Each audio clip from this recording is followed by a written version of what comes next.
चित्तलावी चरणापे मग तो माझा माय बाप घेईल ताप हिरोनी बहुमतांचे मते गोवा हो जीवाने दावा मग तो माझा माय बाप घेईल ताप हिरोनी तुका म्हणे करुणा बोले तुका म्हणे करुणा बोले धीर निघेना विठ्ठले किंवा धीर विठ्ठले निघेना मग तो माझा माय बाप घेल ताप हिरोने विठाला विठाला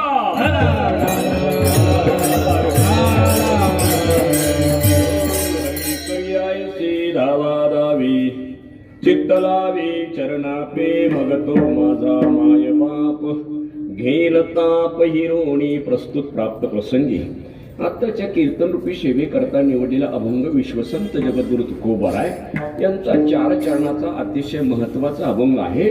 या अभंगाद्वारा जगद्गुरु तुकोबाराय भगवत प्राप्तीची साधना करणाऱ्या एका साधकाला अथवा भगवत प्राप्तीची उपासना करणाऱ्या उपासकाला या अभंगातून उपदेश करतात. विठ्ठल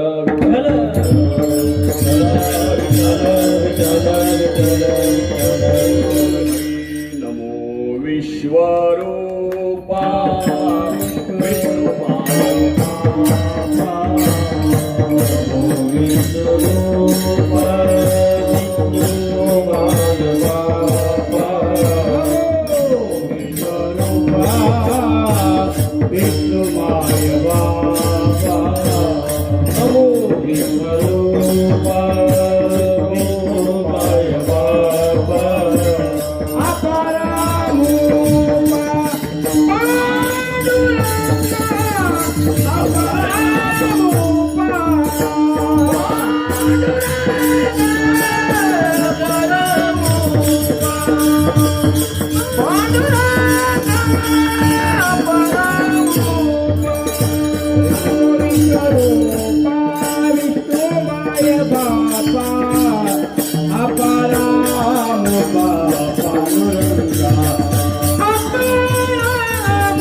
सलक्षोमणाय दिव्यै च तस्यै जनकात्मजायै नमस्कृतेन्द्र यमानिलेभ्यो नमस्तु चन्द्रार्कमृद्गणिभ्यः वक्तार माता देवी वनित्या सरस्वती स्वार्थ समन्वितासित निरस्तदुस्तर कलंक पंका नमामि तं शंकरम अर्चितांग्रि विठ्ठल विठ्ठल.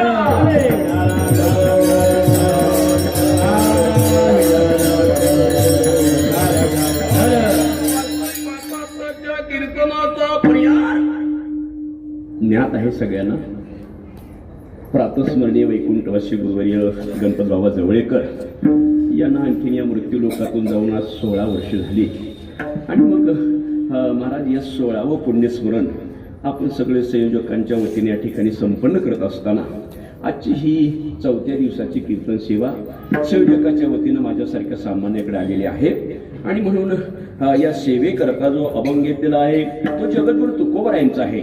4 चरणाचा आहे, अतिशय महत्वाचा आहे. या अभंगाद्वारा जगद्गुरु तुकोबाराय एका भगवत प्राप्ती करणाऱ्या साधकाला या आणखीन अभंगातून उपदेश करतात. अर्थात आपल्याकडे वेळ थोडा आहे. प्रस्थानामध्ये वेळ घालवण्यापेक्षा मी नेहमी सांगत असतो की पापानं संसार आवडतो, पुण्यानं देव आवडतो आणि ज्ञानानं देव कळतो. मला सांगा, देव कळावा का देव आवडावा? देव कळावा.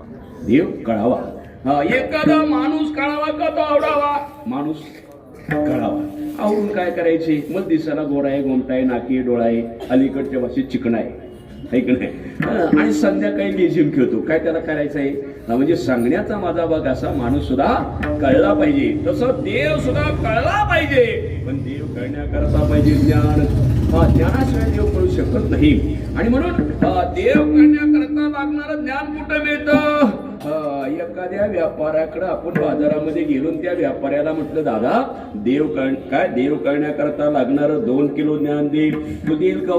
तो पहिले 2 वाजवीन. म्हणून हे काय ज्ञान मिळण्याचं ठिकाणी का? ब्रह्मज्ञान नाही मिळतंय हाटी म्हणजे ते बाजारामध्ये मिळत नाही, ते एका ठिकाणी मिळतं. त्याचा पत्ता भगवान परमात्म्यानं अर्जुनाला बोध करताना गीतेमध्ये 4व्या अध्यायातील 34व्या श्लोकात सांगितलं, तद्विधी प्रणिपातेन परिप्रश्नेन सेवया उपदेक्षन्ति ज्ञानाज्ञानिन तत्त्वदर्शना ते ज्ञान पैगाबरवे जरी म्हणिया त्या नावे तरी संताया भजावे सर्वेश्वेशी. देव करण्याकरता लागणारं ज्ञान कुठं मिळतं? संतांच्याकडे मिळतं. बरं, आता ज्ञान मिळण्याचा पत्ता मिळाला, ते संतांच्याकडे मिळतं. पण ज्या साधकाला ज्ञान मिळवायचंय त्याच्या अंतःकरणामध्ये श्रद्धा पाहिजे ना, कारण श्रद्धेशिवाय ज्ञान मिळू शकत नाही. त्याच्या पुढचा श्लोक आहे, श्रद्धावान लभते ज्ञानम. श्रद्धेशिवाय ज्ञान मिळू शकत नाही. मग मला सांगा, जन्माला आलेल्या कोणत्या जीवाच्या अंतःकरणामध्ये श्रद्धा नाही हो?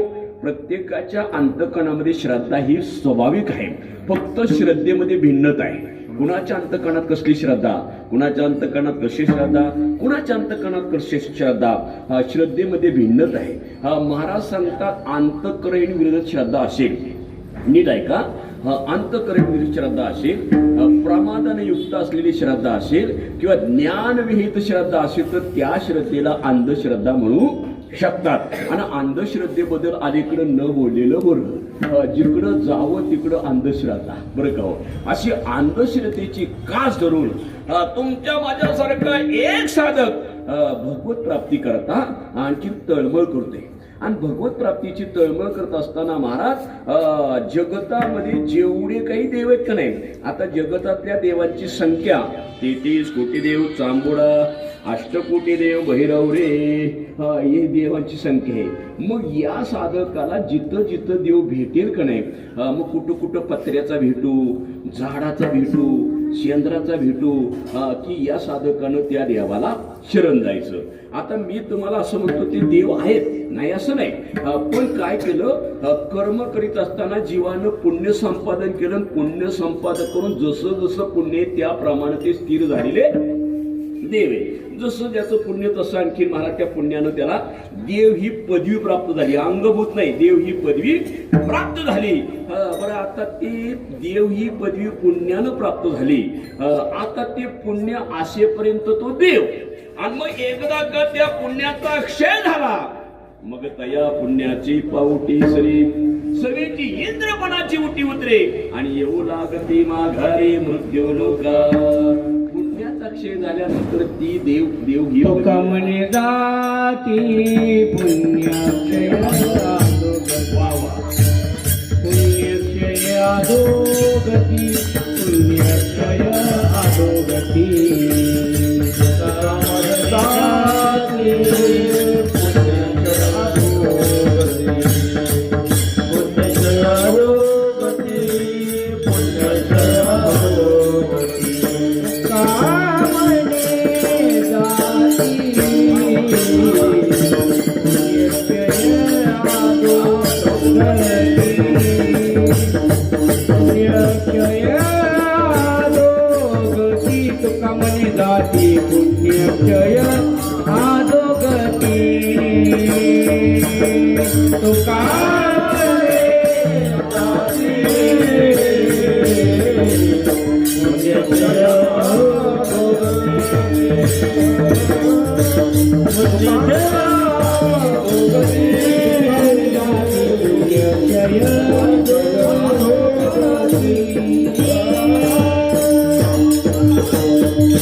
तुका क्षय झाला की ते पुन्हा मृत्यू लोकामध्ये जन्म मरणाच्या दुःखाला त्यांना यावं लागतं. पण हे देव आहेत ना, ते स्थिर होतात, पुण्यानं स्थिर होतात. आणि कुठं होतात बरं का हो? आता आमच्या भागातलं सांगतो, ते देव कडे एखाद्याच्या शेताच्या बांधावर, कुणाच्या घराच्या बाजूला असे ते देव स्थिर होतात बरं का हो. आणि मग ते स्थिर झालेले देवकडे त्या देवांना वर्षाकाठीला त्याला काहीतरी द्यावं लागतं. त्याला तुमच्याकडे काय म्हणतात कोण जाणे, पण आमच्याकडे त्याला देणं म्हणतात भाऊ. देणं. आता जे देणं द्यावं लागतं ते काय द्यावं लागतं हो बरं का हो? काय द्यावं लागतं आता सगळ्यांना माहिती. मी तर म्हणतो का नाही, तो देव आहे का ना, अश्वम नैवम गजम नैवम व्याघ्रम नैवच नैवम. म्हणजे त्या देवानं हत्ती मागावा, घोडा मागावा, हे असलं मागत नाही. मग माझ्या पुत्रा विदध्यात देवो दुर्बलदात कहा, शेळीचा मुलगा बोकड. बरोबर. वर्षकाठीला त्या देवाला एका अजापुत्राच्या हिंसेचं पाप. आता मी तर खरं म्हणेल का नाही, आता जाऊ द्या, आनंदीत कीर्तन कृती नाही बोलत बरं का. त्या देवांनी का नाही एखादा कीर्तनकार बुवा महागावा,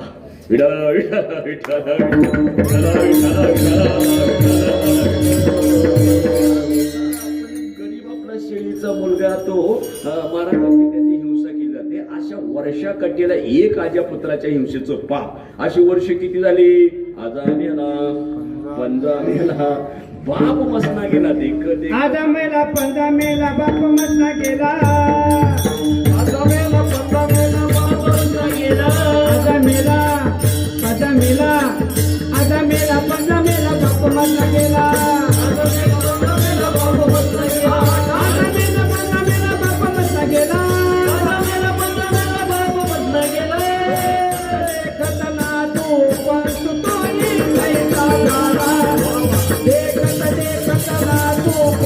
तोही कैसा झाला. देखतना तू पण तोही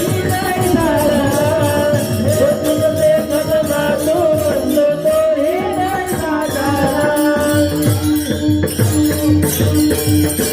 परंपरेनं एका वर्षाला एका आजा पुत्र्याचं पाप अशी अनेक वर्ष झाली. जे काही पुण्य संपादन झालं होतं ते सगळं पुण्य क्षय झालं. आणि पुण्य क्षय झाल्यानंतर मग जन्म मरणाच्या दुःखाला या देवाला यावं लागतं. मग अशा देवाला शरण गेल्यानंतर या साधकाला कधी ब्रह्मज्ञान मिळेल? कधी मिळू शकत नाही बरं का.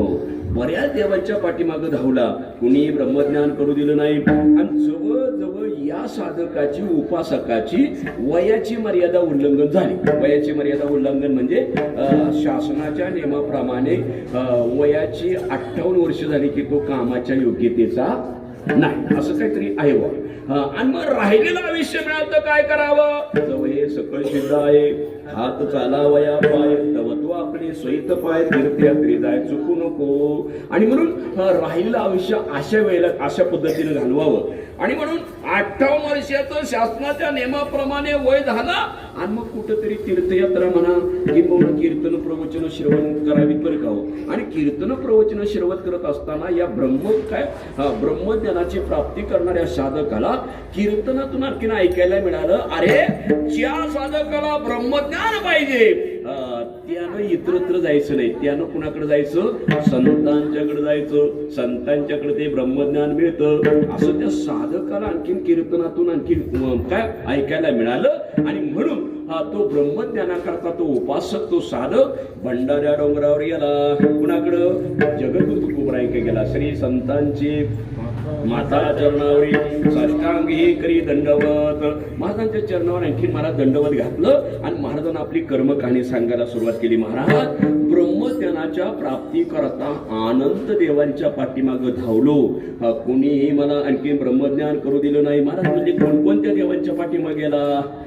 ते म्हणले काय सांगू, 33 कोटी देव, चांबुडा, अष्टकोटी देव, भैरवरे, या सगळ्यांच्या मागे धावलो, कोणी मला ब्रह्मज्ञान करू दिलं नाही. म्हणजे अजून काय कर्म कहाणी केली? हा म्हणला महाराज काय सांगू तुम्हाला, आठवड्याचे वार 9 झोपलं नाही ना कुणी, अजून जेवायचे.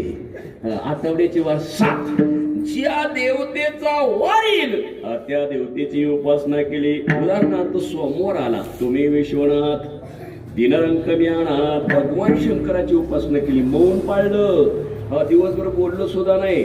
संध्याकाळच्या वेळेला भगवान शंकराच्या मंदिरामध्ये गेला. भगवान शंकराचं दर्शन घेतलं. भगवान शंकराला म्हणतो, भगवान एवढी आणखी मौन पाळण्याची उपासना मला काय झेपणार, एवढी जड उपासना जमणार नाही. तेव्हा आताच्या आता तुमच्या उपासनेला तिलांजली स्टे. संध्याकाळी सोमवाराचं व्रत सोडून दिलं. मंगळवार आला. अनादि निर्गुण प्रगट देवा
आणि संध्याकाळी भवानी मातेच्या मंदिरामध्ये हा साधक जातो आणि भवानी मातेला विनंती करतो, साहेब झाडवनाचे लय हाल होतात, तुमची भाषा कशी पण झाली, एवढी कडक उपासना आपल्याला जमणार नाही.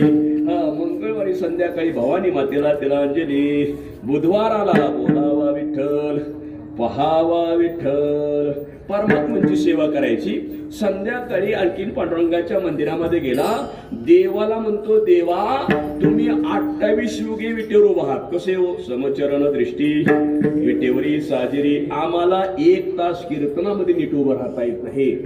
एवढी आपल्याला उपासना जमणार नाही. बुधवारी संध्याकाळी भगवान परमात्माला तिलांजली. गुरुवाराला दत्त माझी माता, दत्त माझा पिता, बहीण बंधू चुलता दत्त माझा. आणि मग गुरुवारी संध्याकाळी गुरुदेवांना सुद्धा तिलांजली द्यायची. शुक्रवार आला. शुक्रवारी संतोषी मा फुटाणे महाराज. आणि संतोषी मातेच्या उपासनामध्ये वाघोडे महाराज आंबट खायला लागत नाही. आंबट बरं, दही वगैरे असं खायचं नाही. आता आमच्यासारखा कीर्तनकार आणि मग कुठंतरी फिरता फिरता एका माऊलीक पाणी मागितलं. ती माऊली म्हणली, महाराज दिसता कुणीतरी साधना करणारे कीर्तनकार आहात, हे बघा पाणी तर घ्या, पण चांगलं दही येता का? पितो. पिलं ना दही आणि म्हणलं ना, शुक्रवार तिथं बरं का हो. जाऊ द्या. शुक्रवारी संध्याकाळी संतोषी मातेला तिलांजली. सकाळी शुक्रवार संपल्यानंतर चरण शरण हनुमंता, चरण शरण हनुमंता, चरण शरण हनुमंता, चरण हनुमंता. तुम्हा आलो रामदूता, तुम्हा आलो रामदूता.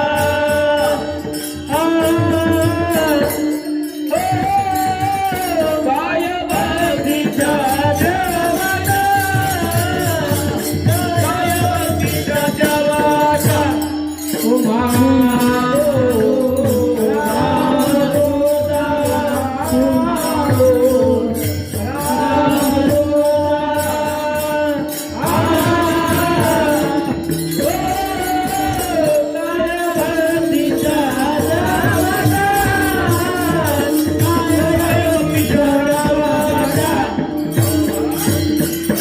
शनिवारी हनुमंतरायाला शरण गेला. शनिवारी संध्याकाळी हनुमंतरायाच्या मंदिरामध्ये गेला. हा उपासक म्हणतो, हनुमंतराया ओ हनुमा, तुमचं चिरंजीव पद तुम्हालाच, आम्हाला कलियुगामध्ये जमत नाही. संध्याकाळी हनुमंतरायाला तिलांजली. आणि शनिवारच्या नंतर येणारा वार मोक्याचा वार. अहम वागा, प्रणव वागा, प्रेम नगरावारी सावध होऊनी भजनी. मल्हारीची वारी व माझ्या मल्हारीची वारी, मल्हारीची वारी व माझ्या मल्हारीची वारी, मल्हारीची वारी माझ्या मल्हारीची वारी, मल्हारीची वारी माझ्या मल्हारीची वारी. सावध होऊनी भजनीला देवकर कैवारी, सावध होऊनी भजनीला देवकर कैवारी, सावध होऊनी भजनीला देवकर कैवारी, सावध होऊनी भजनीला देवकर कैवारी. मल्हारीची वारी माझ्या मल्हारीची वारी, मल्हारीची वारी माझ्या मल्हारीची वारी, मल्हारीची वारी माझ्या मल्हारीची वारी, मल्हारीची वारी माझ्या मल्हारीची वारी. त्या देवतेची उपासना केली कुणीही आणखी मला ब्रह्मज्ञानाची प्राप्ती करू दिली नाही.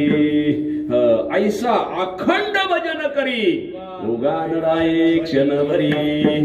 अनंत देवांच्या पाठीमागे शरण गेलो, कुणी मला ब्रह्मज्ञान प्राप्त करू दिलं नाही. अनुभव जगद्गुरु तुकोबाराय म्हणले, अरे ब्रह्मज्ञानाच्या प्राप्ती करता ज्या देवांच्या मागे धावला ना, ती दैवत जर पाहिली, शेजारी दारी दैवते, शेजारी हे दारी दैवते,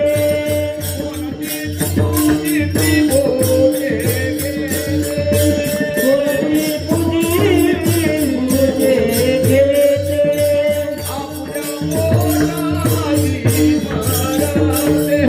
आपल्या पोटाची तळले.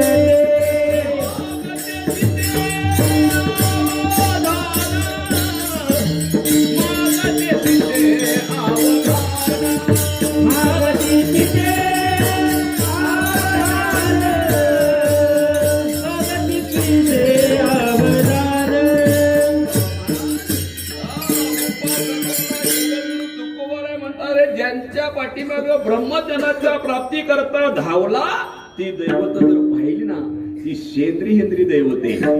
यांच्या पाठीमाग मागून लागून तुला ब्रह्मज्ञान मिळणार नाही. उगाच यांच्या माग लागून आणखी तुझी जी शरीरामध्ये शक्ती होती ना, अलीकडे त्याला एनर्जी म्हणतात, ताकद होती ना, ती खलास केलीस तू का घालवलीस. अरे तुला आणखीन भगवत प्राप्तीची ताकद, भगवत प्राप्तीची आणखीन एनर्जी पाहिजे असेल तर मानवी जीवनामध्ये मानव देह हा धावत आहे, धावताना पडत आहे, पडला तरी उठून पुन्हा धावतो आहे.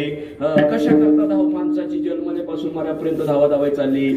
कधीतरी मला भगवान परमात्म्याची प्राप्ती व्हावी, पण ज्या मार्गाने धावायला पाहिजे त्या मार्गाने धावत नाही, आणि नको त्या मार्गाने धावल्या बिगर राहत नाही. तू चुकीच्या मार्गाने धावला. अरे अजून राहिलेल्या आयुष्यामध्ये तुला भगवत प्राप्ती पाहिजे असेल ना, तर या हेंद्र्यांच्या मागे धावण्यापेक्षा इथून पुढे धावताना येणे पद्धतीनं धाव. केने पद्धतीनं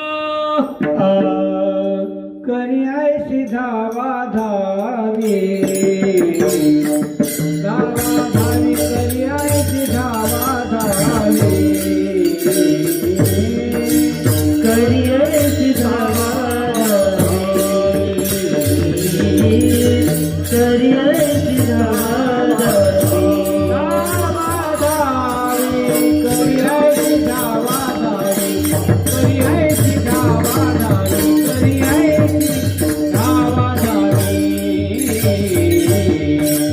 करी ऐशी धावा धावी, करी ऐशी धावा धावी, करी ऐशी धावा धावी.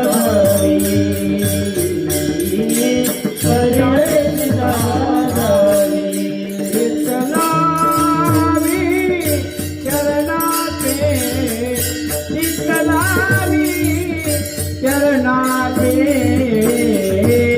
मग तो माझा माय बाप, मग तो माझा माय बाप. चरणाचे चरणाचे मग तो माझा माय बाप, मग तो माझा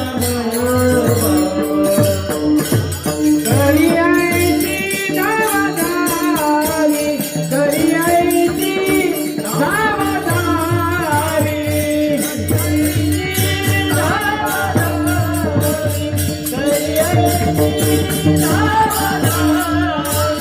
विठ्ठलानी चरणापे मग तो माझा माया बाप मग तो माझा माया बाप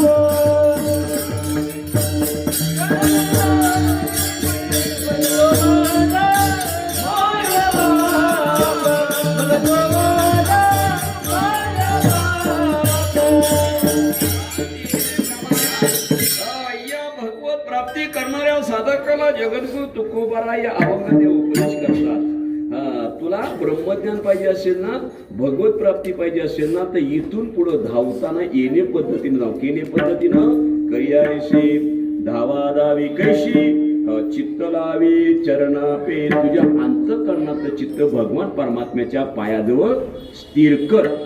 बरं, आता भगवंताच्या पायाजवळ चित्त स्थिर कराय का सांगितलं हो? असं का म्हटलं नाही? चित्त लावी डोक्यापे, चित्त लावी कानापे, चित्त लावी पोटापे, नाही ना. महाराज संत महात्म्याने भगवान परमात्म्याला ताऊ सुखावून पाहिलं आणि खरं निर्भयतेचं सुख भगवान परमात्म्याच्या पायातच आहे. प्रमाण देऊ तुम्हाला सुरदेव जवळ. तुका मने काही न मागो आणि तुका मने काही न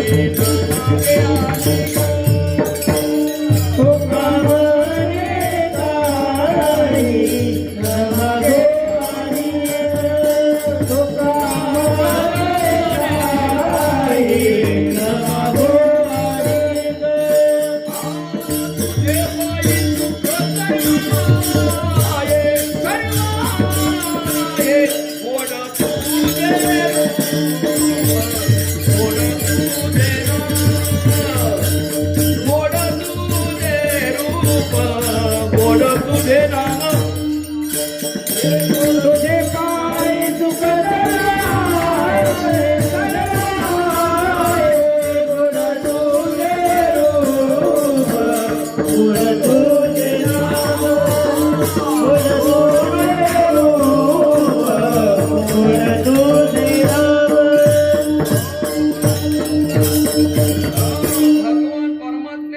पायामध्ये खरं सुख आहे.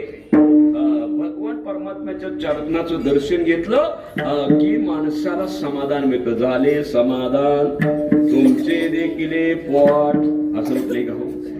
तुमचे देखिले चरण. भगवान परमात्म्याच्या चरणामध्ये खरं सुख आहे. याचं कारण तुम्हाला सांगतो. द्वारकाधीश भगवान परमात्मा द्वारकेचं राज्य करत असताना द्वारकेमध्ये भजन चालायचं. भजन, आता द्वारकेमध्ये भजन काय चालायचं? राधा कृष्ण गोपाल कृष्ण, राधा कृष्ण गोपाल कृष्ण. अशा भजनाच्या वेळेला एक दिवस त्रिभुवनामध्ये गमन करणाऱ्या नारदाचं आगमन आणखी द्वारकेमध्ये झालं. नीट ऐका. आता नारदाचा स्वभाव तुम्हाला माहिती, जिथं जाईल तिथं खाजवायचा. तर तुमच्यामध्ये सुद्धा नारद असतात, पण ते लगेच डोळे येतात. तो नारद त्यातला नव्हता. द्वारकेमध्ये आला, भजन ऐकलं आणि भगवान परमात्म्याच्या 16,108 बायकापैकी मुख्य पत्नी रुक्मिणी, रुक्मिणीच्या महालात गेला आणि रुक्मिणीला नारद महर्षी म्हणतात, आई रुक्मिणी आई साहेब, अहो भजन चाललंय ना. म्हणली चाललंय की नारदा, तुला काय करायचं ना? काय भजन चाललंय? ते काय म्हणली, मोठ्या मोठ्यानं चाललंय राधा कृष्ण गोपाल कृष्ण.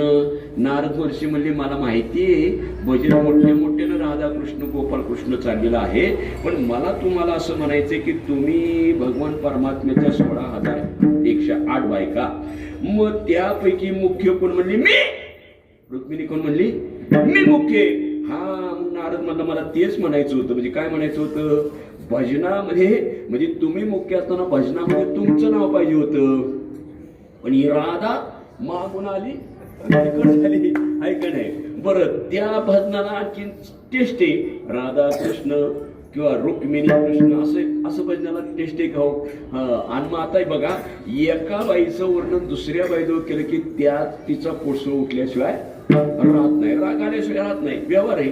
आणि मग रुक्मिणीला बरोबर आहे, म्हणजे नारदाचं म्हणणे बरोबर आहे. मुख्य मी असताना ही राधा कोण?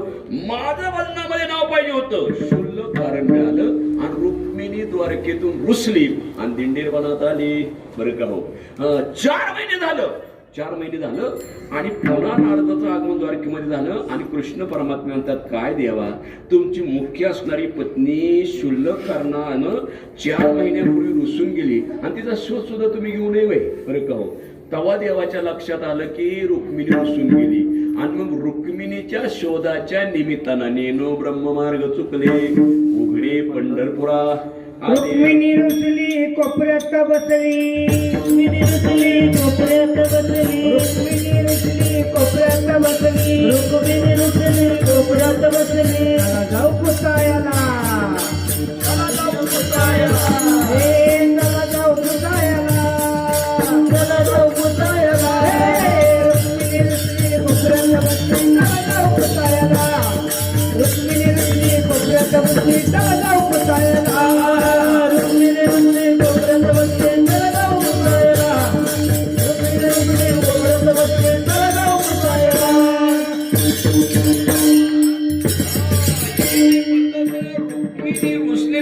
शोध करण्याकरता शोधाच्या निमित्तानं भगवान परमात्मे दिंडीर वनामध्ये आले आणि आल्यानंतर प्रकार असा झाला की त्या दिंडीर वनाजवळ आणखी कुकुटस्वामीचा आश्रम, त्या आश्रमामध्ये आई वडिलांची सेवा करणारा पुंडलिकराय देवाच्या दर्शनात देवाला दिसला आणि दिसल्यानंतर देव त्या आई वडिलांच्या सेवेला पुंडलिकाच्या भक्तीला लाचावला ना.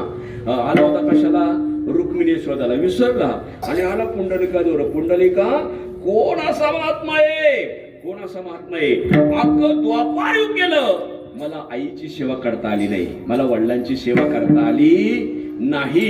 द्वापार युगामध्ये मला एकीनं फक्त जन्माला घातला, ऐकणे देवकीने वाहिला, उपयोगच नाही झाला तिला. नंतर यशोदेनं पाळीला, दोघीनं उपयोग झाला नाही. सरती शेवटी पांडवाचा बंदीजन कोवल्या राहिला, द्वारकेचा राणा पांडवा घरी. अख्खं द्वापार युग गेलं, मला आईची वडिलाची सेवा देव म्हणतात करता आली नाही. कोण महापुरुष आहे? आई वडिलांच्या सेवेमध्ये काय गमक आहे? सकल तीर्थाची धुरे जे का माता पितरे तया सेवेशी केली केली लोणकी जी देव म्हणतात मला घडली नाही. पुंडलिका तू महापुरुष आहे, काय तुझी सेवा करू? पुंडलिक राय म्हणला, देवाच्या कामाला ते बघ, सेवा मजला माया पित्यांची सेवा करू द्या पुरी विठ्ठला. आंब जरा तो वरी, माझ्या मायता पित्यांच्या सेवेमध्ये खंडन पाडू नको, जा बाजूला थांब. पुंडलिकानं अरे मग ठीक आहे, मी लाचावलो ना, मग लाचावला तर जा ना बाजूला थांब. बाजूला थांब म्हणला. मग देव म्हणले थांबू कुठं, थांबू कुठं? आणि मग महाराज या मृत्यू लोकामध्ये 100 यज्ञ केले की 1 इंद्रपद मिळत असतं. शतमक संपत्ती स्वर्गीची, असा तो स्वर्गातला तो इंद्रपदा गेलेला इंद्र कर्मभ्रष्ट झाला आणि कर्मभ्रष्ट होऊन मातीचा गोळा होऊन दिंडीरवनामध्ये पडला. नेमका कुठं? कुकुटस्वामींच्या आश्रमाच्या जवळ. तो मातीचा गोळा आमच्या पुंडलिक रायने घेतला बरं का. पुंडलिक राय, आता तो मातीचा गोळा होता का? 100 यज्ञ पुण्य संचय होतं त्याच्यामध्ये. तो मातीचा गोळा घेतला ना, असा भिरकावला, का रे पुंड्या मातलाशी उभा केला आणि त्या विटेवर म्हणला जाऊ उभा राहा. त्या चिखलाच्या गोळ्या उभा राहा म्हटल्यानंतर महाराज आता मला सांगायचा भाग आता विषय मी वाढवित नाही. ज्याच्या पायाखाली 100 यज्ञ पुण्य संचय, त्याचे पाय काय सामान्य आहेत का? विठाला विठाला विठाला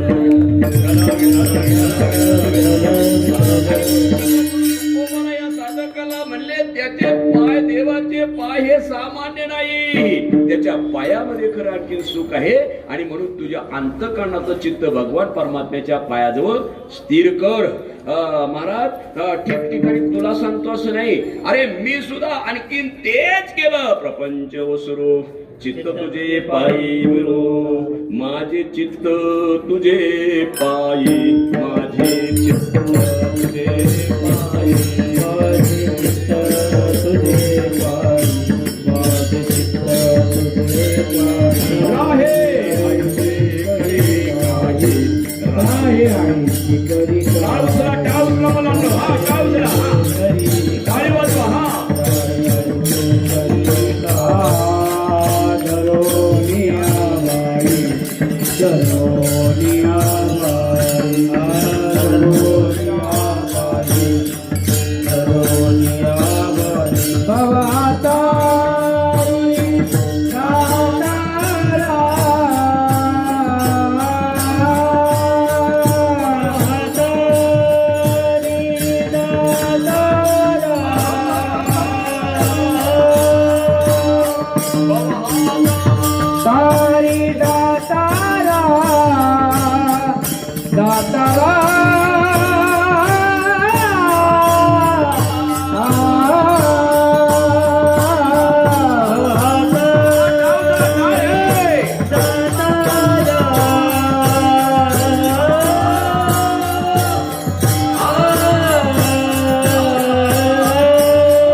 शिरोमणी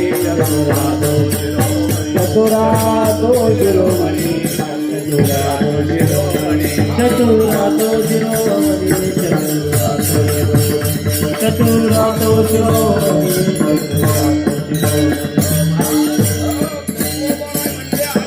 तुला सांगतो असं नाही, मी सुद्धा अखंड आयुष्यामध्ये देवाक विनंती केली की देवा माझे चित्त तुझे पायी राहे आयशे करी काही किंवा चित्ती तुझे पाय डोळा रूपाचे ध्यान अखंड मुखी नाम तुमचे वर्णावे गुण आणि भगवान परमात्म्याच्या पायाजवळ चित्त स्थिर केलं की खरी श्रीमंती समाधान चित्ती असू द्यावे समाधान. आणि म्हणून आता इथून पुढं धावताना उगा सैराटा सारखा धावू नकोस. धावताना येणे पद्धतीनं धाव करी आयसे धावा धावी कैशी चित्त लावी चरणापे आणि भगवंताच्या पायाजवळ चित्त स्थिर केलं की परिणाम मग तो माझा माया बाबा मग तो माझा माया बाबा मग तो माझा माया बाबा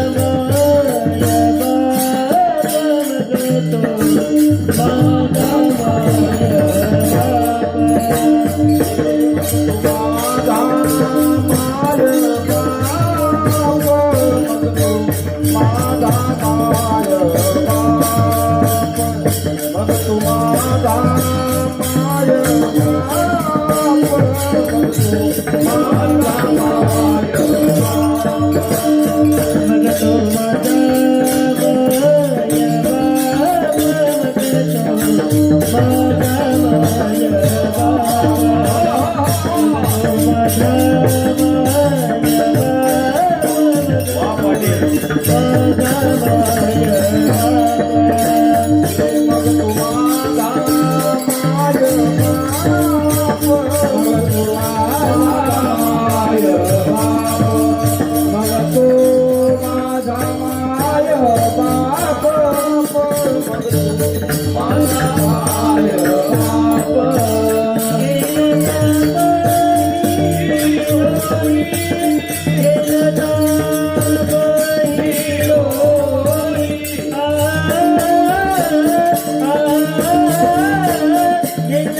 भगवान परमात्म्याच्या पायाजवळ स्थिर केल्यानंतर परिणाम तो परमात्मा तुला मायबापाचा अंतःकरण दिल्याशिवाय राहणार नाही. मग तो माझा मायबाप आणि शिवाय घेईल ताप हिरुणी हिरुणी बर का.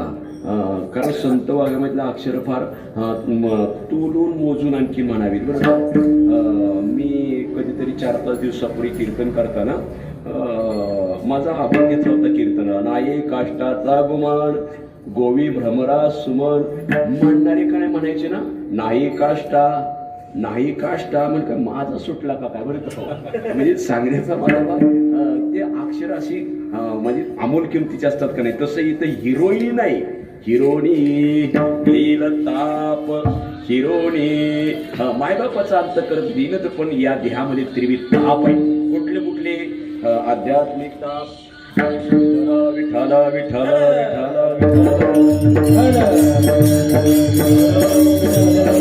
तापाचे प्रकार थंडी ताप कोरोनाचा ताप असले ताप नाहीत. मग आध्यात्मिक आदिभौतिक आणि आदि दैविक. आध्यात्मिक ताप कशाला म्हणायचं? मानवी आणखीन जीवन जगत असताना माणसाला मागील कर्मानुसार आणखीन कुठली तरी रोगाची बाधा व्हावी आणि मग त्याच्यामध्ये आणखीन देह बळी जावा, त्याला आध्यात्मिक ताप म्हणतात बरं का. महाराज आदिदैविक काय आधी भौतिक ताप, सर्पदंश, व्याघ्रदंश, अशापासून आणखीन या जीवाला मरण यावं, देहाला मरण यावं, त्याला आध्यात्मिक ताप आदिभौतिक ताप म्हणायचा. आणि आदिदैविक ताप नैसर्गिक आपत्ती, धरणं फुटावीत, भूकंप व्हावा आणि त्याच्यामध्ये जीवाला बळी जावं लागावं बरं का. अशी म्हणजे त्याला नैसर्गिक आपत्ती व्हावी. बघा तुम्ही मागं केलारीला भूकंप झाला, काही ठिकाणी आणखीन अतिवृष्टी होते नाही का, अतिवृष्टी होते. अतिवृष्टीनं महाराज आणखीन काही धडीखाली माणसं जातात नाही का. तुम्हाला सांगू का, मागच्या 5-6 वर्षाच्या पूर्वी आपल्या पुणे जिल्ह्यामध्ये भोर तालुक्यामध्ये, म्हणजे आमच्याकडचं सांगतोय, भोर तालुक्यामध्ये एक काळूबाईचं मंदिर आहे आणि पौष महिन्यामध्ये का नाही आमच्या मुळशी मावळच्या महिला मंडळी त्या काळूबाईच्या यात्रेला जातात. आणि यात्रेला जाताना महाराज काय होते, मी मगाशी बोलून गेलो, त्या दैवताकडे हिंसात्मक कार्य केलं ना, हिंसात्मक कार्यानं काय होतं, जे दैवत पुण्य संपादन करून स्थिर झालेले त्याचं पुण्यक्षय होतं बरं का, पुण्यक्षय होतं. आणि पुण्यक्षय झाल्यानंतर महाराज नैसर्गिक आपत्ती आल्याशिवाय राहत नाही.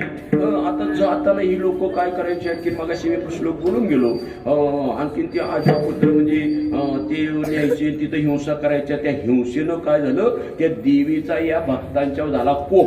म्हणजे माझा अनुभव सांगतो तुम्हाला बरं का, कोप झाला. आणि कोप झाल्यामुळं झालं काय, ही भोर मावळ मुळशीची लोक का नाही 5-6 वर्षापूर्वी त्या यात्रेला गेली पौष महिन्यामध्ये, देवीचा कोप झाला आणि त्या देवीच्या त्या यात्रेमध्ये झाला गॅसस्फोट.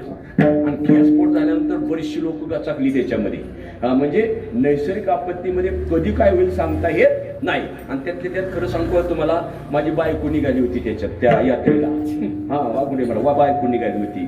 आता मी महाराज म्हणले होती महाराजींना, कारण म्हणावं लागतं जसं डिग्री आहे की नाही, मास्तरच्या बायकोला तिला नका का क ख येईना बरं का, पण म्हणावं लागतं बा मास्तरी. अहो तिच्या पत्र आलं ती शेजारच्या पोराकडे गेली, दादा एवढं वाचून दाखवले आणि तू मास्तरीने ना. म्हणजे मी मास्तरी नाही, मी माझे मिस्टर मास्तरी म्हणून मी मास्तरी. डॉक्टरची बायको डॉक्टरी नाही का, वकिलाची बायको वकील, मी असं बुवांची बायको हा म्हणा ना, ऐक नाही हो, मुर्दुमण्याची बायको हसतोय बरं का, होईल काय काळजी करू नका बरं का. म्हणजे जशी फक्त एक समाजामध्ये मर्यादा आहे, आळंदीत करते माफी मागून बोलतो, पियाताड्याच्या बायकोला कोणी पियाताडी म्हणलं नाही, जाऊ द्या. पण डॉक्टरी मास्तरीन, आता मी महाराज म्हणजे माझी महाराजी. महाराज काय झालं, कीर्तनावर गेलो, दंबून समोर जायला लागतं, दरवाजामध्ये गेलो, गाडी लावली, आमच्या दरवाजात नळे, कधीतरी माझ्या घरी या बरं का हो. आणि मग तिथं ती पाणी भरत होती आणि पाणी भरताना बाबा गाडी दरवाजात लावली, लावल्याबरोबर तिचं जरा गाडी रॉंग असलेली दिसली, म्हणजे जरा राग आलेला दिसला. अथवा आदर नाही काय नाही, मी म्हणलं अगं झालं काय रुसायला. आता रुसलेली बाई नीट नाही बोलत, झालं काय रुसायला. ती रुसले बाई नीट नाही ना बोलत बरं का, ती तांब्याचा आपटीन, पितळीचा आपटीन, हॉन्टॉस करील बरं का. आणि ते मी आपलं म्हणलं बा, गेल्या जर घरच्या माणसाकडून आदर नाही मिळाला, महाराज तुमचा काय अनुभव कोण झाले बा, माझा सांगतोय बरं का. आदर तर नाही मात्र कसं वाटतं, दबून सबून जाऊन घरच्या लोकांनी अनादर केल्यानंतर कसं तरी होतं ना, कसं नसं वाटतं. आणि तसं झालं मला, मग मी रागावलो जरा, म्हणलं अगं काय झालं रुसायला. काय झालं रुसायला, अगं पण झालं काय रुसायला. झालं काय रुसायला. आता काय करा गड्या म्हणलं. आता मी घरी गेल्यानंतर काय करतो, 1-2 कीर्तन करून गेलो ना, त्या कीर्तनाचे नारळ मिळाले दादा कोणाला देत नाही, घरी नेतो, कारण खोबरं एका घ्यायला लागत नाही, नारळ नेतो बरं का घरी. आणि ते खोबरं किंवा ते नारळ तिच्या डोंबल्या वाचायचं, त्या नारळ. आता नारळ दिली तरी काय बा आईस्क्रीम होईना, ती रागाच आली. आता काय करा गड्या म्हणाले, काय झालं रुसायला. मग मला वाटलं रागच आला, दंबून संबून यावं ना, अनादर घरी जर मिळाला, रागच आला. मग माझा हात ते थोडा वाकडा, बेंड बघा म्हणजे असा बरं का हो. मग तिच्या लक्षात आलं, आता याचा कदाचित यांचा जर राग, आता हे रागावून आलेलं हे यांचा जर राग रागात राग मिक्स झाला, मालकंस चंद्रकंस मधुकंस एवढा राग आता फिक्स जर झाला तर आपल्याला तडाख बसतील बरं का हो. आणि मग त्या रागा त्याला यायच्या अगोदर ती म्हणजे अहो तुम्ही रोज या गावाला त्या गावाला एक कीर्तनाच्या निमित्तानं आणखीन फिरता, आम्ही आपलं घर सांभाळायचं का? म्हणलं मग काय तुला जायचं का कुठं? बरं का माझा अनुभव सांगतो, जायचं का म्हणले मग कुठं जायचं म्हणले म्हणली अख्ख्या गावातल्या बाया काळूबाईच्या यात्रेला चालल्यात. म्हणलं तुला जायचंय का? म्हणजे जायचंय. मग मी काय केलं खिशातलं कीर्तनाचं पाकिट काढलं पैशाचं, आता आळंदीत नाही तिकडं बाहेर बाहेर बरं खाऊ, आणि तिच्या हातावर दिलं. म्हणजे बघा हे घे आणि जा आपली तू बरं खाऊ. म्हणजे आता ती माझी परवानगी मिळाली. दुसऱ्या दिवशी आणखी ती यात्रेला निघाली. म्हणजे निघणार म्हटल्यानंतर महाराज मग आता ज्या दिवशी जायचं का नाही त्याच्या आदल्या दिवशी मी घरीच होतो. पहाट उठली आणि मग काय चपात्या काय भजी काय पापड्या काय. मी म्हणलं जवळजवळ 35 वर्ष वाघोटे महाराज मी फिरतोय गड्या बरं का. कधी म्हणली नाही महाराज प्रवासामध्ये हॉटेलमध्ये खात नाही, 2 चपाती न्या थोडी भाजी न्या. आयुष्यानं आपलं बसका पटका घ्यायचा, आपलं कुटायचं, कपडे कधी बदल म्हणजे नाही काय नाही. आणि मग आता एक दिवस यात्रेला जायचं तर भजी काय चपात्या काय वाटेने खाता येत नाही ना आपल्या महाराज मंडळींना. एकदा मी आपल्या देशमुखवाडी नाही का आता आहे कीर्तन तिथं निघालो होतो. त्या भिकवणच्या तिथं भूक लागली म्हणून भजी मला आवडतात म्हणून मी भजी घेतली खायला बरं का.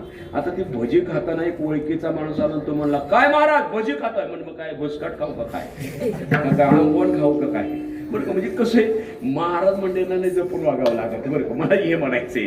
आणि मग येणे पद्धतीनं कधी म्हटली नाही चपाती न्यावा तुम्ही वाट्याने कधी खात नाही. आणि मग हिला जायचं म्हणून चपात्या काय कुरडया काय भजी काय. आणि मग मला तवा आठवण आली पूर्वजांची म्हणे की स्वतः मेल्याशिवाय स्वर्ग दिसत. स्वतः जायचं एवढी तयारी केली, सगळं पोचका आवडलं आणि 8:30 वाजता त्या गावातल्या महिलांचा टेम्पो त्या यात्रेला जायचा. तुम्ही माझी बायबाबी म्हणून खरं बोलतो. तिला 7:15ला नैसर्गिक अडचण निर्माण झाली जायची राहिली बा. आता तिकडं 2 दिवसांनी त्या यात्रेमध्ये हा प्रकार घडला. मी सांगत होतो ते गॅसपोट झाला, बरीचशी माणसं गचाकली. आणि मग 2 दिवसानं मी माझ्या नियमाप्रमाणे गाडी दरवाजामध्ये लावली. दरवाजावरून उतरता ते नळाव आणखी पाणी भरताना म्हणली महाराज. म्हणलं काय झालं? ऐकलं का कळलं का? म्हणलं काय? अहो काळूबाईच्या यात्रेमध्ये गॅसपोट झाला, 500 माणसं गचाकली. कोण सांगते? महाराज सांगते बरं का. म्हणलं दे टाळी दे. गेली असते मी गचाकलीच असते की नाही. जाऊ द्या आवांतर सोडून द्या. सांगण्याचा माझा भाग. अशी नैसर्गिक आपत्ती ज्या ठिकाणी येते त्याला अधिदैविकता म्हणावा. पण महाराज सांगतात की अरे भक्त या अंतःकरणात चित्त भगवान परमात्म्याच्या पायावर स्थिर केल्यानंतर जे त्रिविताप आहे ना तरी कवना ते ताप पोळी कैशे निओ सुखू जाळी तरी प्रसाद रस पुरेशी तू. हे तिन्हीच्या तिन्ही ताप निघून जातात. कधी? मग तो माझा मायबाप घेईल ताप हिरोणी. तसं तर आणखी पुन्हा या साधकाला सांगतात अनेकांचे अनेक मते, मतामध्ये मतांतर आहे इकडे. शास्त्रकाराचं देवाविषयी मत वेगळे, उपासकाचं मत वेगळे, अनेकांचे अनेक मते, मतामध्ये मतांतर आहेत. तू उपासना करतोय, तू भोळा भाविक आहे. मग अनेकांच्या मतामध्ये तुझं आणखी सामान्याचं मत घेऊ नको. बहुमतांचे मते गोवा हो जीवा नेदावा. फक्त काय कर तू का म्हणे करुणा बोले.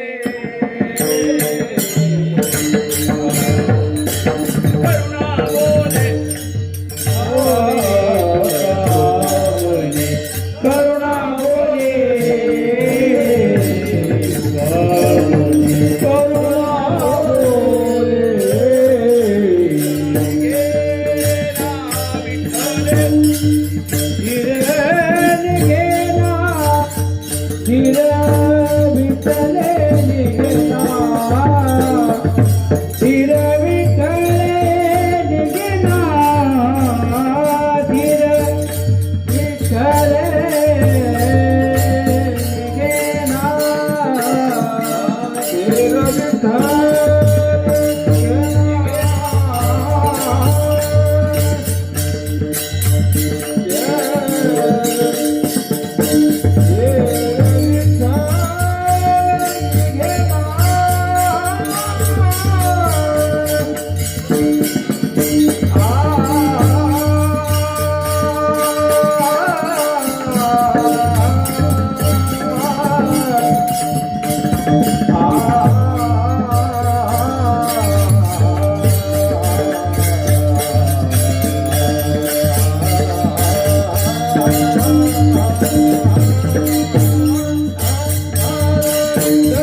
तुकोबाराय म्हणतात काही अवघड साधन करू नको, फक्त देवाला करुणेनं हरी दे. तुका म्हणे करुणा बोले, आणि करुणेने देवाला हरी दिली की देव तुझं काम करण्याकरता देवाला धीर सुद्धा धरवत नाही. द्रौपदीवर संकट पडलं, करुणेनं फक्त देवाला हरी दिली. कृष्णा धाव रे लवकर ये, ऐकणे तयाच्या चिंतने निर्शेल संकट. म्हणून काही तुझा अवघड साधन करू नको, फक्त करुणेनं देवाला हरी दे. तुका म्हणे करुणा बोले, तुझं कार्य करण्याकरता देवाला धीर सुद्धा धरणार नाही. एवढंच नाही, तुला मायबापाचा अंतःकरण दिल्याशिवाय राहणार नाही. मग तो माझा मायबाप परिणाम गेला ताप हिरोने विलोपार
येणेप्रमाणे झालेली सेवा माऊलींच्या चरणी, भगवत परमात्म्याच्या चरणी, आणि विशेष करून ज्यांच्याकडे मी शिकलो ऐकणे असे प्रातस्मरणीय गणपतबाबा जवळेकर. आता महाराजांची विद्वत्ता, महाराजांचं आणखीन राहणं वागणं, आता काय सांगावं महाराज.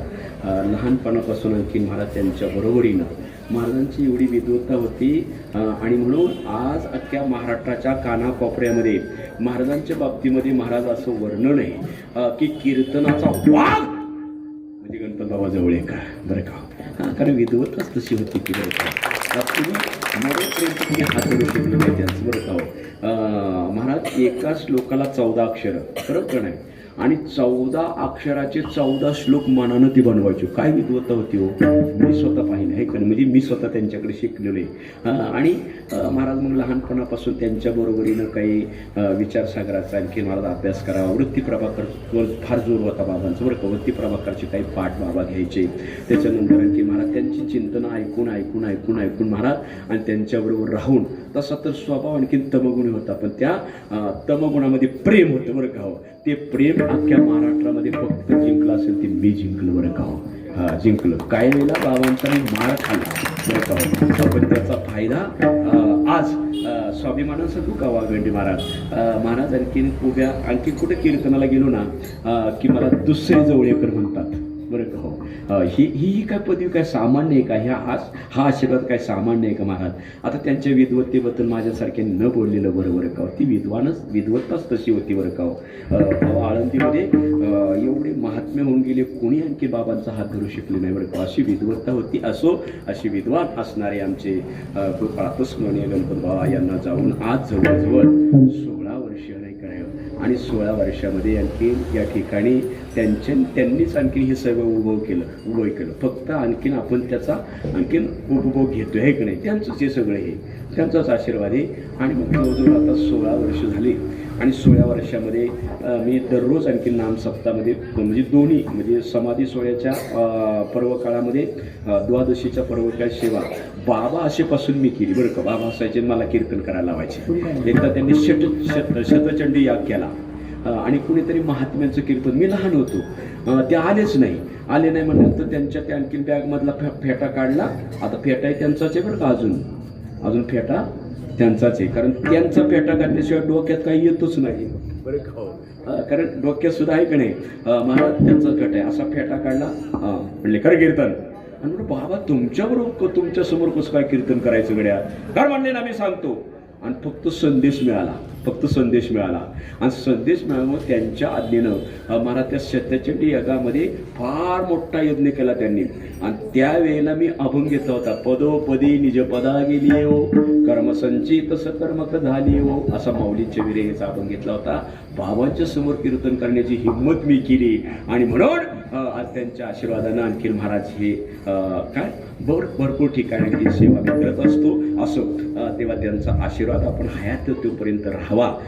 मला वाटत नाही की बाबा आणखी महाराज नाही का देहरूपाने गेलेली जर असली ना तरी अदृश्य रूपाने माझ्या जवळच आहे. रविदीप हिरा दाविदी देखणे अदृश्य दर्शने संतांची आशा संत महात्म्यांचा त्यांचा महिमा काय वर्णुमी पामर नकळीची साचार ब्रह्मादिकांना जर आणखीन त्यांचा महिमा करू शकत नाही आपण काय वर्णन करावं. पण या ठिकाणी त्यांची सेवा करण्याचा वर्षातून 2 वेळा आणखी मला संधी मिळत असते, माझं भाग्य समजतो. आता या वर्षी महाराज मला वाटतं दुसऱ्या दिवशी 1 तारखेला सेवा छापली होती. नंतर माझ्या जराशा अडचणीमुळे मी म्हटलं बा मला यायला उशीर होईल, कोणीतरी सेवा करावी. आता कोणीतरी सेवा करावी म्हटल्यानंतर महाराज आता मी त्या दिवशी वेळेवर आलो. पण या पत्रिकेवर पाहिलं का आमच्या ज्ञानेश्वर महाराज पिंगळे आमचे गुळाणीचे बरं का गुळाणी त्यांचं गाव गुळाणी जवळकेच्या पलीकडं माझा मित्र आहे म्हणजे गुरुबंधू आहे, त्यांचा फोटो आहे. म्हणलं आता हे फोटो वेगळा आहे, आपली सेवा नाही वाटतं बरं का, जाऊ द्या म्हणलं एका दिवशी कुणाचं तरी श्रवण करायला यावं. पण विशेष करून आज आळंदीमध्ये आणखी विद्या वाचस्पती नाही का डॉक्टर महाराजांचं सेवा होती. डॉक्टर महाराज म्हणजे ते विभूती आहे की नाही, आमचे जगात महात्मा नाही मारुती बाबा पुरेकर आणि त्याच्यानंतर आमचे डॉक्टर महाराज जाधव आहे की नाही. अशांची सेवा होती. आपण त्यांच्या तब्येत गतीची सामग्री देहवसानावरील त्यांच्या तब्येतीमध्ये थोडंसं आणखी महाराज बदल झाला, नादुरुस्त झाली आणि म्हणून योगानं बाबांची आता बाबांनीच करून घेतली ना. मला मग त्यातील हे सेवा या ना म्हणजे माझ्या पुण्यस्मरणाला कळत नाही म्हणजे मग माझं अनुसरण करून काय उपयोग आहे का. आणि योगानं महाराजांची सेवा माझ्यासारख्या सामान्याला प्राप्त झाली. यथामती का जशी आणखी महाराज आपल्या पुढं चिंतन मांडण्याचा प्रयत्न केला. या चिंतनामध्ये बरंचसं काही चुकलं असेल बरोबर असेल ते बाबांचंच आहे असं समजा. चुकलेल्या सेवेबद्दल क्षमस्व. या ठिकाणी सगळेच आणखी माझे गुरुबंधू बरं का या ठिकाणी उपस्थित आहेत. टाळकरी आमचे पाटील पळाले का तिकडं तुमचं ते असू दे बरं का. आणि विशेष करून म्हणजे गायनाचार्य आहे भक्तीप्राय वाघुंडे महाराज आहेत. तुमचं नाव काय? म्हणजे माऊली मंदिर ज्यांचंही होईल. वा धन्यवाद तुम्हाला. वा बरं का. भागवत कथा चाललेली आहे महाराजांची माऊली मंदिरामध्ये. त्यांनी मला आणखी ती माहिती आहे मला पण म्हणजे नाव लक्षात राहिलं नाही. त्यांनी मला आळंदीमध्ये बऱ्याच वेळेला सहकार्य केलेलं. माऊली दरबारामध्ये सेवा होते की नाही महाराज आपल्या माऊलींच्या समोर म्हणजे माऊलींच्या दरबारामध्ये. तेव्हा माझ्या साथीला आणखी महाराजांनी सुंदर प्रकारे महाराजांनी साथ केली. त्यावेळी माझा अभंगही काही वेळेला थोडासा अवघड होता मला वाटतं की नाही. अवघड होता कारण काय होतं मी परिस्थिती पाहतो मग अभंग कारण ती कला बाबांच्या आशीर्वादाने मला प्राप्त झाली. कुठं कसली गमक मारायची बरं का हो ही मला चांगली माहिती आहे बरं का. लई तर करणारी मंडळी भेटली ना मग असा अभंग काढायचा विरहिणी पैकी दुसऱ्याला जमलंच नाही पाहिजे की त्यांची सवय होती बरं का. असं जशी लोक असेल तसे त्या पद्धतीनं महाराजांनाही धन्यवाद देतो. शूटिंग केली का तुम्ही? तुम्हालाही धन्यवाद. तुमचं नाव काय मी पाहतो तुम्हाला पण तुमचं नाव काय माझ्या लक्षात नाही. अशोक महाराज रुपनर. वा धन्यवाद माऊली तुम्हाला बरं का. आणखीन आजचे पंगतदार ना विकास भाऊ काळे तुम्ही त्यांचे सहकारी का? वा धन्यवाद. आता परिचय नसल्यामुळं बरोबर तुम्हालाही धन्यवाद. नाव माहिती नाही मुळे बरोबर तुम्हाला धन्यवाद दिलं पाहिजे. आता जेवायचं आहे ना मला आहे की नाही असा भाग आहे. असू द्या. सगळे माझे मायबाप आहेत, विद्यार्थी मंडळी आहेत, असे जुनी जाणती मंडळी श्रवणाला आहेत. मृदुंगाचार्य एवढ्या वयामध्ये सुंदर मृदुंग वाजवतो बरं का. तुझ्या मृदुंगाच्या कलेची उंची भूमीपासून आकाशाला पोहोचव. बरं का गोडे. आणि मी तुम्हाला सांगू का मी माझं आता वय 62 वर्ष झाले. जवळजवळ माझ्या माहितीप्रमाणे मी 35 वर्ष झाले बाबांच्या सानिध्यानं कीर्तन करतोय. आता काही दिवसानं मी आहे ना मृत्यू लोकातून वैकुंठाला जाणार आहे. कुठे जाणार? मृत्यू लोकातून वैकुंठाला जाणार आहे. आणि वैकुंठाला जाऊन तिथं गप्प नाही बसणार, तिथंही कीर्तन करणार आहे. माझ्या आवडीचा विषय. वैकुंठात सुद्धा मी काय करणार आहे, तुका म्हणे पावटणी करू स्वर्गाची बरं का हो. तिथंही कीर्तन करणार आहे. आणि तिथं कीर्तन करत असताना तू वाजवायला असणार आहे बरं का. तुम्ही सगळे श्रोते मंडळी असणार आहे, तुम्ही सगळे टाळकरी म्हणा. आमच्या स्पीकरला या साऊंडला आमचे पाटील असणार आहेत तिथं बरं का. बरं सगळे असणार आहेत. तेव्हा सांगण्याचा माझा भाग की सतत काय महाराज सतत सतत सतत म्हणजे जन्मोजन्मी नाही का भगवंताची सेवाच आपल्याकडून घडव असा त्यातला मतितार्थ आहे. आणि ती घडेल अशीच आणखी माऊलीचरणी प्रार्थना करून पुन्हा शब्द बोलण्याच्या वगैरे प्रेमाचा संबंध काय चुकला असेल तर दिलगिरी आणि माझ्या सेवेला पूर्ण विराम. म्हणायचं का तुम्हाला शेवट म्हणायचा का? विठ्ठल जय जय विठ्ठल.